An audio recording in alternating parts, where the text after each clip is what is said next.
예, 244쪽에 물권의 소멸인데요. 그러니까 물권의 소멸되는 공통적인 원인은 목적물의 멸실, 기간 만료, 혼동 등등이 있고요. 여기서 이제 확인하실 점은 2번에 목적물의 멸실인데 판례박스가 있죠. 토지가 포락된 경우, 포락이라는 것은 이제 바닷물이 넘쳐서 토지가 잠겨버리는 게 포락인데, 그러니까 포락이 되면 소유권은 상실돼요. 근데 이제 나중에 제방 등을 축조해서 그게 다시 성토화되었다면 소멸되었던 소유권이 부활하느냐 문제인데, 우리 판례는 부활하지 않는다라고 봐요.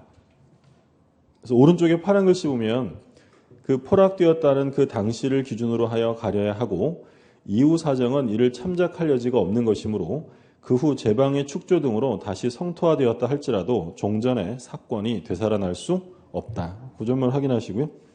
3번에 소멸시효가 있는데 첫째 줄에 별표하고 줄거두세요. 물권 중 소멸시효에 걸리는 것은 용익물권이며 20년에 소멸시효에 걸린다. 그러니까 우리가 물권의 종류 봤잖아요. 소유권, 점유권, 용익물권, 담보물권 봤는데 소멸시효에 걸리는 건 뭐만 걸리냐면 용익물권만 소멸시효에 걸려요. 그 점 기억해 두시고, 우리 시험에도 몇 번 나왔는데 우리 시험에 한번 뭐라고 나왔냐면 지역권은 소멸시효에 걸린다. 이렇게 나와서 지역권은 소멸시효에 걸린다. OX에요? 자, 용익물권은 뭐가 있었죠? 지상권, 지역권, 전세권. 얘들이 걸리는 거예요. 그럼 지역권은 소멸시효에 걸린다라고 하면 맞는 거죠. 용익물권이잖아요. 그렇죠? 예. 맞는 걸로 알고 넘어가죠. 예. 용익물권은 소멸시효에 걸려요. 지상권, 지역권, 전세권. 저당권 같은 경우에 담보물권은 이 채권이 존재하면 저당권이 따로 소멸시효에 걸리는 일은 없어요. 근데 채권은 소멸시효에 걸리겠죠. 그럼 채권이 없어지면 당연히 저당권도 어떻게 돼요? 소멸하죠. 그건 이제 나중에 부종성이라는 성질 때문이고, 소멸시효에 걸리는 건 용익물권만 걸린다라고 생각하시고, 자, 혼동이 나오죠. 혼동의 별표 2개 해두세요. 191조 제1항. 동일한 물건에 대한 소유권과 다른 물권이 동일한 사람에게 귀속한 때에는 다른 물권은 소멸한다. 그러나 그 물권이 제3자 권리의 목적이 된 때에는 소멸하지 아니한다. 그러니까 이게 갑이 을한테 예를 들어 토지를 빌려주었다. 지상권. 지상권자가 만약에 이 땅을 샀어요. 매매를 해서 을이 소유권을 취득하게 되었다. 그러면 지상권자가 소유권을 취득하면 이제 필요 없는 권리가 뭐냐면 지상권. 이제 남의 땅이 아니라 자기 땅이잖아요. 이렇게 되면 지상권은 소멸되는데, 이렇게 소멸되는 모습을 혼동이다라고 부르는 거죠. 그러니까 예를 들어서 제가 임차인이에요. 임차인인데 제가 돈을 벌어서 그 집을 샀어요. 그럼 저는 더 이상 임차인이 아니라 소유자가 되는 거고, 임차권은 혼동으로 소멸된다. 그러면 이 혼동으로 소멸되는 건 절대적 소멸일까요? 상대적 소멸일까요? 우리가 구별했었는데 첫 시간에 절대적 소멸하고 상대적 소멸은 어떤 차이냐면, 상대적 소멸은 나에게만 없어지는 거예요. 권리가 어떻게 되는 거예요? 이전되는 거죠. 그런데 절대적 소멸은 이 세상에서 권리가 아예 없어지는 거예요. 그러면 이 지상권은 다른 사람에게 이전되어 없어지는 거예요. 없어져. 이런 소멸은 뭐냐면 절대적 소멸이에요. 제가 소유자인데 매매로 인한 소유권의 상실, 절대적이에요, 상대적이에요? 상대적이죠. 다른 사람에게 이전되면 저한테만 없어지니까 그게 상대적이고, 근데 이 절대적 소멸을 가져오게 한 매매 계약이 무효 취소 해제가 돼서 소유권이 갑에게 복귀가 됩니다.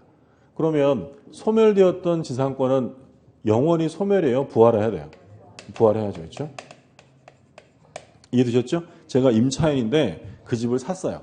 그럼 임차권이 혼동으로 소멸됐는데 매매 계약이 취소가 되는 바람에 소유권이 매도인에게로 돌아가 버리면 저는 나가야 돼요? 임차권이 되살아나는 거예요?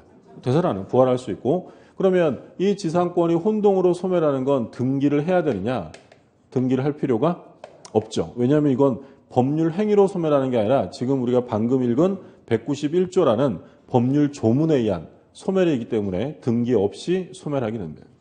이게 이제 기본적인 효과예요. 자, 근데 이제 예외가 나오는데, 지상권자가 소유권을 취득하면 혼동으로 소멸되는데, 만약에 을이 병한테 저당권을 설정해 줬어요. 뭘 저당 잡혔냐면 지상권을. 소위 권리에 대한 저당이죠. 우리가 물권은 그 대상을 뭐로 하는 게 원칙이라고 했냐면 물건. 근데 예외적으로 권리를 대상으로 하는 물권이 있다고 했죠. 그게 뭐야? 저당권이죠. 저당권은 지상권이나 전세권과 같은 권리를 대상으로 설정될 수도 있어요. 그러면 전세권에 대한 저당권이 설정되었다면 경매 들어갔다. 경락인은 뭘 취득하는 거야? 이 전세권 자체를 취득하는 거죠. 무슨 말이 되셨어요? 예. 그러니까 만약에 예전에 한때 경매가 유행이었던 때가 있었잖아요. 묻지마 경매가 많았어요. 그냥 동네 아저씨 아줌마들 3, 3, 5 짝을 지어서 그냥 다 가가지고 낙찰 받자. 그래서 그때는 금매가보다 경매가가 더 비싼 경우도 있었어요. 딱 갔더니 엄청 싼 거예요. 뭐에 대한 저당이라서. 전세권의 저당이었죠. 겁나 싸네 이러면서 낙찰을 받았죠. 나중에 봤더니 분위기가 이상해. 단독 입찰이야. 뭐에 대한 거야? 그럼 뭐 주는 거야? 경락받으면. 전세권이죠. 부동산에 대한 게 아니라 권리에 대한 저당권이 설정될 수 있다는 거예요. 그러면 자 지금 얘가 없을 때는 지상권자가 소유권을 취득하면 지상권은 혼동으로 소멸된다고 했어요. 만약에 이 원칙이 여기에 적용되면 지상권이 없어지죠? 그럼 저당의 대상이 없어지니까 모두 소멸하겠어요. 저당권. 그럼 누가 피해를 보냐면 저당권자 병이. 그래서 조금 전에 우리가 법조문에서 191조 1항 단서에서 제3자를 위한 규정을 뒀죠. 혼동으로 소멸할 권리가 제3자 권리의 목적으로 되어 있으면 소멸하지 않는다. 조문을 다시 볼게요. 245쪽에 191조 1항. 동일한 물건에 대한 소유권과 다른 물건이 동일한 사람에게 귀속한 때는 그러면 소유권과 다른 물건 중에 어느 게 더 넓은 거예요? 소유권이죠. 그러니까 다른 물건은 소멸한다. 그러나 그 물건이 제3자 권리의 목적이 된 때는 소멸하지 아니한다. 그래서 소멸될 권리에 저당 잡혀있다 이런 말 나오면 그때는 소멸하지 않아요. 누구를 위해서냐면 제3자. 근데 우리 학설과 판례는 이거를 좀 더 확대를 해서 제3자뿐만 아니라 소유권을 취득하는 본인을 위해서도 소멸을 막아주는 경우가 있어요. 그러니까 이제 두 번째 우리 판례 입장인데 갑이 소유하고 있는 건물이 있고요. A가 저당권을 가지고 있어요. 근데 저당권자가 이 건물을 샀어요. 매수해서 A가 소유자가 되었다. 그럼 저당권자가 매수해서 소유자가 되면 저당권은 존속해요? 소멸하는 거예요? 저당권자가 건물을 사서 자기 건물이 되면 저당권은 소멸하죠. 소유권과 다른 물건이 동일인에게 귀속되면 이 저당권은 혼동으로 소멸해요. 그게 원칙이에요. 근데 여기에 후순위에 B의 저당권이 있었다. 그러면 A가 소유권을 취득해서 원칙대로 이게 소멸되어 버리면 후순위였던 저당권이 어떻게 되겠어요? 1순위로 승진하겠죠. 그러면 누가 피해를 볼 수 있어요? 소유권을 취득한 A가 피해를 볼 수 있기 때문에 이런 경우에도 소멸되지 않게 해주겠다는 거예요. 그럼 이건 지금 제3자를 위해서가 아니라 소유권을 취득한 본인을 위해서 소멸을 막아주는 거예요. 또 하나. 갑이 땅 주인이고요. A가 지상권자입니다. 근데 지상권자가 이 땅을 샀어요. 그래서 A가 소유자가 되었다. 그러면 이 경우에 A가 소유자가 되면 이 지상권은 혼동으로 소멸한다고 했어요. 근데 여기에 뒤에 후순위에 저당권이 있었대요. 그럼 만약에 이 경우에 원칙대로 이 지상권이 혼동으로 소멸되면 이 저당권은 선순위에 제한적 권리가 없는 강력한 저당이 돼요. 그러면 누가 피해를 볼 염려가 생겨요? A가. 그럼 이런 경우에도 소멸을 막아주겠다는 거예요. 그럼 지금 본인 보호를 위해 소멸을 막아주는 두 가지 사례를 봤는데 이 두 가지에는 공통점이 있어요. 소유권을 취득하는 본인보다 뭐가 있습니까? 후순위자가 있어요. 그게 결론이에요. 그래서 수험상으로는 되게 간단한데 소유권을 취득하는 자신보다 여류의 권리, 여류가 이제 후순위죠. 여류의 권리가 있느냐 없느냐로 나눠요. 만약에 후순위 권리가 있어요. 그럼 후순위자가 있으면 얘가 치고 올라오면 안 되잖아요. 그럼 그걸 막아줘야 되니까 여류의 권리가 있으면 존속이에요, 소멸이에요? 존속하는 거예요. 근데 후순위자가 없어요. 내가 꼴등이다. 그럼 뭐 밑에서 치고 올라올 거 없잖아요. 그러면 원칙에 따라서 소멸한다라는 거죠. 그러니까 지금 이 그림에서 A가 아니고요. B가 매수를 했어요. B가 소유자가 되었다. 이 저당권은 존속해요? 소멸해요? 소멸하죠. 뭐가 없으니까. 후순위가 없으니까. 그것만 보시면 돼요. 여기서도 B가 매수해서 소유자가 되었다면 이 저당권은 혼동으로 소멸한다. 자, 예를 들어서 갑이 소유하고 있는 부동산인데 A가 대항력 있는 임차권을 가지고 있어요. 근데 임차권자가 이 부동산을 매수해서 소유자가 되면 이 임차권은 원칙적으로 소멸돼요. 혼동이 발생하죠. 근데 여기에 후순위에 저당권자가 있었대요. 자, 그럼 A가 소유자가 됐을 때 이 임차권은 존속해요? 소멸해요? 존속하는 거죠. 뭐가 있으니까? 후순위가 있으니까. 그것만 구별하시면 돼요. 교재 한번 볼게요. 246쪽에 2번의 예외인데 기억에 일단 줄 거두세요. 기억에 제3자를 보호하기 위하여. 그래서 지상권이나 전세권에 저당이 잡혀있다. 이런 말 나오면 그 제3자를 위해서 존속시켜주고요. 니은에 본인을 보호하기 위하여라고 되어 있죠. 그 밑에 판례박스가 있는데 별표 하나 해두시고요. 자신보다 여류의 권리가 있는 경우에는 소멸하지 않는다는 사례.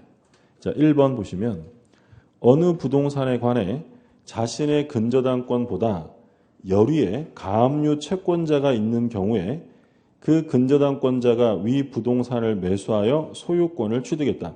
그러면 근저당권자보다 후순위자가 있어요, 없어요? 있죠. 뭐라고 돼 있어요? 여류의 가압류자가 있죠. 그럼 마지막에 혼동으로 소멸하지 않는다. 그럼 2번을 보시면 후순위 근저당권보다 먼저 대항력을 갖춘 임차권자가 소유권을 취득한 경우, 그러면 소유자보다 후순위자가 임차권자보다 후순위자가 있어요, 없어요? 있죠. 누구라고 돼 있어요? 근저당권자가 있죠. 그러면 이 임차권자가 소유자가 돼도 이 임차권은 혼동으로 소멸하지 않는다라는 거죠. 그래서 결론은 혼동으로 소멸하는 게 원칙이지만 첫 번째, 제3자 권리의 목적인 때 소멸하지 않고요. 두 번째는 본인 보호를 위해 소멸을 막아주는데 그러려면 반드시 소유권을 취득한 사람보다 후순위자가 있어야 한다는 거죠. 그 점 기억해 두시고, 자, 맨 밑에 4번에 보면 혼동으로 소멸하지 않는 권리인데 동그라미 1번에 점유권 동그라미 해두시고요. 오른쪽이 2번에 광업권. 점유권과 광업권은 혼동의 문제가 발생하지 않습니다. 이런 거죠. 예를 들어 제가 이 책을 훔쳤어요. 훔쳐가지고 가지고 들고 다니면 일단 저한테는 뭐가 인정이 돼요? 점유권이 있죠. 근데 제가 이제 마음 고쳐먹고 소유자 찾아가서 돈 내고 샀어요. 그럼 이제 뭘 취득한 거예요? 소유권. 그러면 점유권은 혼동으로 소멸되어 두 개 다 있는 거예요. 두 개 다 있는 거죠. 그래서 이 점유권이나 광업권은 혼동으로 소멸되는 권리가 아니다. 예를 들어 광업권자가 그 산을 샀어요. 그렇다고 해서 광업권이 없어지는 것은 아니다라는 거죠. 두 가지고. 자, 효과에 줄 거두세요. 혼동에 의한 물권은 절대적 소멸이다. 그러나 혼동의 원인이 된 법률 행위가 무효, 취소, 해제 사유가 발생하면 소멸한 물권은 부활한다. 보신 거고요. 자, 문제 한번 볼게요. 물권 소멸에서 틀린 것입니다. 1번. 소유권과 저당권은 소멸시효에 걸리지 않는다. 그렇죠? 소멸시효에 걸리는 건 뭐밖에 없어요? 용익물권만 걸려요. 그 다음 2번. 물권의 포기는 물권의 소멸을 목적으로 하는 단독행위다. 포기는 단독행위죠. 그러면 등기해야 돼요? 안 해도 돼요? 해야죠. 법률행위니까. 3번. 전세권이 저당권의 목적인 경우 저당권자의 동의 없이 전세권을 포기할 수 없다. 그러니까 3번은 지금 전세권에다가 저당권을 병이 설정했어요. 그러면 을이 자기 전세권을 자유롭게 포기하게 되면 누가 피해를 볼까요? 저당권자가 피해를 보겠죠. 왜냐하면 대상이 없어지면 안 되니까. 그래서 병의 동의 없이 을이 전세권을 포기해서는 안 되는 거예요. 지금 그 얘기고.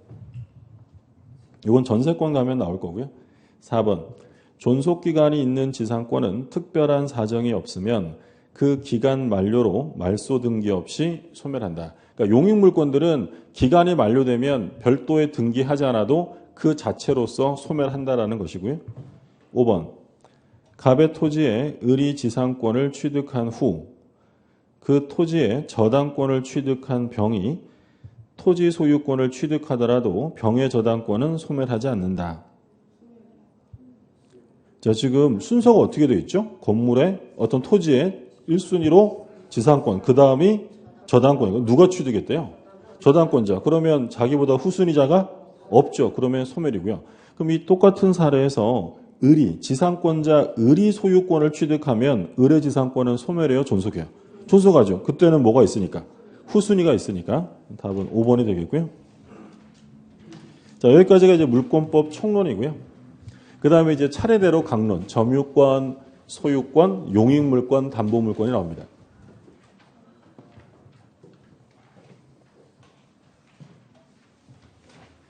자, 248쪽에 점유권 나오는데 그 맨 밑에 조문에 볼게요. 192조 제1항.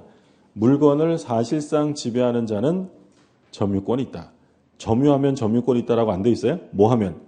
사실상, 그렇죠? 현실적인 지배를 말하고, 그 다음에 이 항에 보면 점유자가 물건에 대한 사실상의 지배를 상실한 때는 점유권이 소멸한다. 그러니까 사실상 지배를 잃어버리면 당연히 점유권은 소멸하고, 물론 회수를 하면, 되찾아오면 그때는 존속으로 인정해 주는 거고요. 오른쪽에 사실상 지배 나오는데 지금 뭐 참고사항이고, 다음 페이지 보면 3번에 점유권과 본권이 있죠. 본권은 사실상의 문제가 아니라 정당성의 문제다라고 했고, 그럼 지금부터 이제 보실 내용은 점유제도의 예외 또는 관념화라고 해서 세 가지를 봅니다. 1번에 점유 보조자, 한 장 넘겨보시면 간접 점유, 그리고 오른쪽 페이지에 상속인의 점유, 이 세 가지가 점유제도의 예외예요. 자, 그러면 조문을 먼저 볼게요. 195조. 가사상, 영업상, 기타 유사한 관계에 하여 타인의 지시를 받아 물건에 대한 사실상 지배를 하는 때에는 그 타인만을 점유자로 한다. 중요한 말은 지시예요. 지시를 받아서 지배하는 경우죠.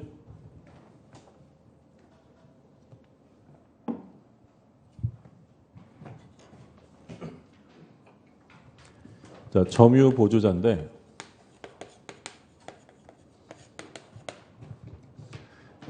갑이라는 사람이 있고요. 이 갑이 사장님이고 을이 이 가게의 점원인데, 근데 이 가게에서는 점원이 아침 일찍 문 열고 들어와서 밤늦게까지 물건 관리하고요. 퇴근도 얘가 혼자 셔터 내리고 가요. 사장님은 그냥 하루에 한 번 올까 말까 이 정도고요. 그럼 지금 이 가게에 있는 물건들의 사실상의 지배를 하는 사람은 누구예요? 점원이요. 그러면 원래는 사실상 지배하면 점유권을 인정해 준다고 했는데, 이런 경우에는 점원에게 점유권을 인정해 주지 않고 누구한테 인정해 주냐면 요 사장에게 인정해 준다. 그러니까 왜냐하면 요 사장과 점원의 관계는 지시 관계에 있기 때문에 지시에 따라 지배를 하는 사람에게는 점유권이 인정되지 않는다라는 거죠. 그럴 수밖에 없는 게, 만약에 사실상 지배한다고 해서 이 점원에게 점유권을 인정해 주게 되면 오히려 분란의 문제가 발생이 될 수 있다라고 했어요. 그러니까 만약에요, 이 사람에게 점유권이 인정되면 점유권자는 뭘 행사할 수 있다고 그랬어요? 점유권에 대한 물권적 청구를 행사할 수 있죠. 그러면 사장님이 자기 가게에 와서 배고파 빵 먹어야지 하고 빵 집어들면 점원이 어떻게 할 수 있다는 거예요? 어이 사장 빵 놔봐 라고 점유권에 대한 방해 제거를 구할 수 있다는 거잖아요. 그런 건 오히려 분란의 문제가 생기니까 누구에게만 점유권을 주겠다는 거예요? 사장. 그렇죠? 예를 들어 집에서 일을 도와주시는 분이 있어요. 예를 들어 파출부가 일을 도와준다. 저는 집에 잘 안 들어가고 사실상 집에는 파출부가 한다 하더라도 점유권은 집 주인에게 있는 것이지 파출부에게 있는 것이 아니다. 가사상, 영업상 지시관계에 있다면 점유주에게 점유권을 인정하는 것이지 보조자에게 인정하지 않아요. 그러면 결론은 뭐냐? 이게 시험에 나오면 점유권에 대한 물권적 청구, 점유보호 청구죠. 점유보조자는 점유보호 청구의 주체나 상대방이 될 수 있다는 거예요, 없다는 거예요? 없다. 예를 들어서 어떤 병이라는 사람이 가게에 들어와 가지고요. 얘가 물건을 침탈해 갔다. 그럼 점유권에 대한 반환 청구를 행사할 사람은 을이에요, 갑이에요? 갑인 거고, 또한 병이 소유하고 있는 물건이 이 가게에 놓여 있었어요. 그러면 내 거 돌려줘라고 반환 청구해야 될 거 아니야. 근데 우리 아까 반환 청구의 상대방은 누구라고 했냐면 현재 점유자라고 했죠. 그럼 반환 청구를 을에게 해요? 갑에게 하는 거예요? 갑에게 해야죠. 을은 점유자가 아니기 때문에. 그래서 점유보조자는 주체가 될 수도 없고 상대방이 될 수도 없다. 그러니까 시험에서는 이게 핵심이에요. 점유보조자는 점유자가 아니므로 주체나 상대방이 될 수 없다. 근데 이 병이요 들어와가지고 큰 가방에다가 물건을 막 퍼담더니 들고 뛰어요. 그러면 을은 아이고 난 점유권도 없는데 잘 가라 라고 해야 돼요? 잡을 수 있을까요? 잡을 수 있죠. 그렇죠? 점유권은 없어도 그건 돼요. 그걸 이제 우리 뭐라고 하냐면 자력구제라고 불러요. 그러니까 자기 힘으로 구제받는 제도죠. 근데 자력구제는 정상적인 방법이 아니고 예외적인 거. 원칙은 국가구제를 원칙으로 하는 거고요. 자력구제는 예외적인 거죠. 만약에 자력구제가 널리 다 인정된다면 힘센 애들은 지 혼자 구제받고 다닐 거 아니에요. 국가구제가 원칙이고 자력구제는 원래 안 돼요. 안 되는데 예외적으로 허용되는 경우가 뭐냐면 치매 현재성이 있는 경우. 그러니까 지금 내 눈앞에서 치매가 벌어지고 있고 이 경우에 국가구제를 요청할 시간적 여유가 없을 때만 예외적으로 자력구제가 인정이 된다라는 거죠. 무슨 말씀인지 드셨죠? 그러니까 우리가 그 자력구제란 말은 일상생활에서 들어본 적이 별로 없지만 정당방위라는 말은 많이 들어보잖아요. 그게 이제 이게 민사상으로 자력구제가 형사상으로는 정당방위라는 모습으로 나타나요. 그럼 정당방위가 인정되려면 치매가 현재 있어야죠. 치매가 종료된 상태에서는 정당방위가 나올 수가 없는 거죠. 그러니까 이런 거죠. 예를 들어서 갑이 있는데 을이 갑네 집에 강도짓 하러 들어갔어요. 그래서 갑이 현재 위난을 피하기 위해서 을을 한 대 때렸어요. 사람이 사람을 때리면 폭행이잖아요. 우리나라는 또 깐깐해서 심하게 때리면 뭐 과잉방어에서 처벌되기도 해요. 근데 이 폭행을 했다면 이 갑이 폭행한 이유가 현재 위난을 피하기 위한 거니까 이때 이 갑은 처벌되어 처벌되지 않는다는 거예요. 처벌되지 않는다. 이걸 정당방위다라고 하는 거예요. 근데 강도가 들어왔는데 강도를 때리는 건 매우 위험한 짓이죠. 강도가 들어오면 일단 입을 덮어 쓰고 죽은 척하고 있어요. 그리고 이제 한 달 있다가 동창회가 있어서 동창 20명이랑 고기 먹고 나오다 보니 을을 만난 거예요. 정당방위라 하자 20명이 때려요. 정당방위 아니에요. 이거 왜 아니에요, 이건? 치매는 이미 종료가 된 거예요. 그러니까 치매 현재성이 있어야만 가능하다는 거죠. 그래서 마찬가지예요. 자력구제도 제일 기본은 치매가 현재 있어야 되고요. 치매가 모두 끝나버린 상태라고 하면 그 침탈 사실을 알든 모르든 상관없이 자력구제는 인정되지 않아요. 교재 한번 볼게요. 251쪽에 3번에 효과가 있죠. 동그라미 1번. 점유 보조자는 점유자가 아니므로 점유권의 효력이 인정되지 않는다. 따라서 점유 보조자는 방해자에 대하여 점유보호 청구권을 행사할 수 없으며 점유보호 청구의 상대방이 되지도 않는다. 그래서 1번에 별표해 두시고요. 그게 제일 핵심이고 2번은 줄만 거두세요. 점유 보조자에게도 점유주를 위하여 뭐는 할 수 있어요? 자력구제권은 인정된다. 그 점만 좀 봐두시고 이와 관련되어서 이제 처의 지위 관련 판례가 있어요. 처의 지위. 그러니까 있는데 갑과 을이요. 갑과 을이 부부예요. 갑이 남편이고 을은 처, 아내입니다. 그러면 이 아내의 지위가 남편의 점유 보조자의 성격을 갖는다라고 하면 OX예요. 아내는 남편의 점유 보조자의 성격을 갖는다라고 하면 틀리죠. 만약에 아내가 점유 보조자라고 하면 이 둘의 관계는 무슨 관계예요? 되든 관계가 아니라 지시관계라는 거잖아요. 옛날 판례들은 아내를 점유 보조자로 본 판례도 있는데 최근 판례들은 당연히 아내가 점유 보조자가 아니라 뭐로 보는 거냐면 공동 점유자가 되는 거예요. 근데 이 사건은 이제 뭐가 문제냐면 이 A라는 사람이 소유자인데 이 부부가 공동으로 남의 집을 침탈해서 점거한 거야.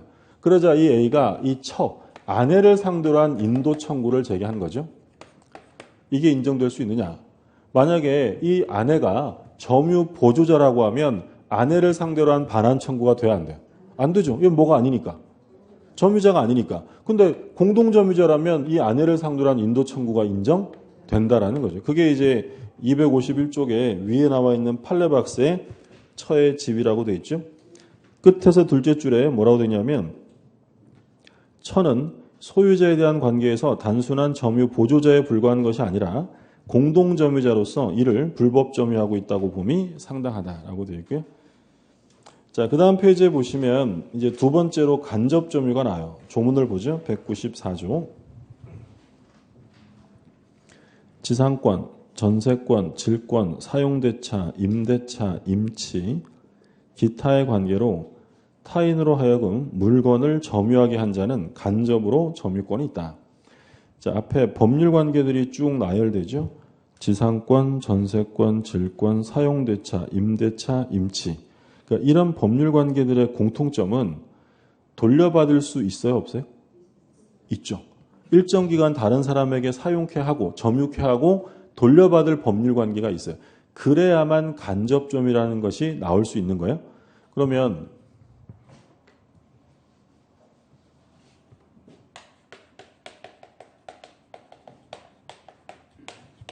갑이 을한테 임대차를 해줍니다. 임대차. 그래서 임차인이 사용을 한다. 그러면 얘네들의 법률 관계를 보면 일단 물건을 사실상 지배하는 사람은 누구예요? 임차인이죠. 그러면 원칙은 기본적으로 얘를 점유자로 하는 거고 이 임대인은 사실상 지배를 하지 않기 때문에 얘는 원래는 점유자가 아닌 거예요. 근데 이 을의 점유는 어디로부터 나온 거냐면 갑에게서 나온 거고요. 그리고 이 기간이 끝나면 다시 누구에게로 돌아갈 거예요? 갑에게로 돌아갈 거예요. 그러면 어차피 갑이 점유해왔고 또 갑이 점유를 할 거라면 요 임대차 기간 동안 갑의 점유를 박탈시키진 않겠다는 거예요. 이 기간에도 갑의 점유권을 인정해 주겠다. 그런데 직접 점유하는 사람이 있잖아요. 그러니까 이때 요 임대인을 뭐라고 표현하는 거예요? 간접 점유다라고 표현하는 거예요. 그러니까 간접 점유를 인정받으려면 돌아올 수 있는 물건을 돌려받을 수 있는 이런 법률 관계가 있어야 되는데 얘를 뭐라고 부르냐면 점유 매개 관계라는 말을 써요. 그러니까 갑거래 점유를 연결해주는 관계가 반드시 있어야 되고요. 근데 이 점유 매개 관계를 통해서 갑이 을에게 반환받을 수 있어야 된다고 했죠. 반환 청구권이 있어야 한다. 임대차 끝나면 계약 관계에 의해서 돌려받는 반환 청구권이 있고요. 그리고 이 매개 관계가 반드시 적법 유효할 필요는 없어요. 부적법 무효라 하더라도 간접 점유는 인정이 되고요. 그리고 세 번째, 이 매개 관계가 딱 하나만 있어야 되느냐, 여러 개 있을 수 있느냐. 여러 개죠. 중첩적으로 존재할 수도 있습니다. 자, 만약에요, 을이 임차인인데 병한테 전대차를 해줬어요. 그러면 매개 관계가 임대차 하나, 전대차 하나죠. 점유자는 누구예요, 그러면? 점유자는. 갑이 을에게 임대차하고 을이 병에게 전대차 해줬어요. 점유자는 누구예요? 모두 점유자죠. 갑과 을은 뭐예요? 간접 점유자고 얘가 직접 점유자예요.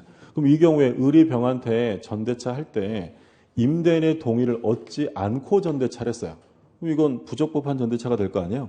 그러면 간접 점유 부정돼요? 그래도 인정이 돼요. 인정이 돼요. 적법 유효성을 요구하는 것은 아니다라는 거죠. 이게 간접 점유예요. 간접 점유라는 건 돌려받을 수 있는 법률 관계가 반드시 있어야 되고요. 그럼 만약에 갑이 을한테 매매를 했어요. 자, 매매를 해서 물건을 넘겨주었다. 그러면 매도인은 간접 점유자일까요? 아닐까요? 갑이 을에게 물건을 팔아서 이 갑이 매도인이에요. 매도인.